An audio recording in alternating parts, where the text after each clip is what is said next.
Away they go. Don Jaime from the outside. Supercharged Jet Setter Slim in between runners. Alongside his boss, General Kate Ganda down on the inside. It's eye to eye.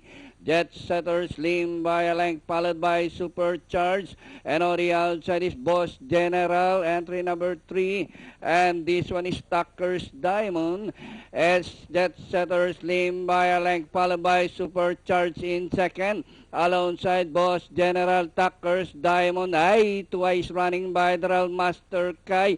Kate Ganda alongside his Conqueror.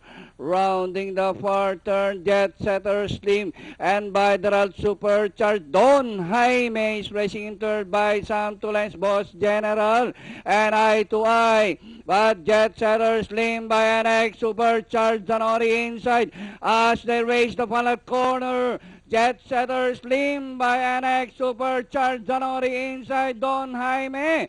And nearing the last 100 meters more to run. Supercharged now the leader. Jet Setter Slim on the outside and Don Jaime eye to eye. Tucker's Diamond, Kate Ganda. And finally, Supercharged. Second, Don Jaime, Jet Setter Slim, Kate Ganda, and Tucker's Diamond for your Pentafecta.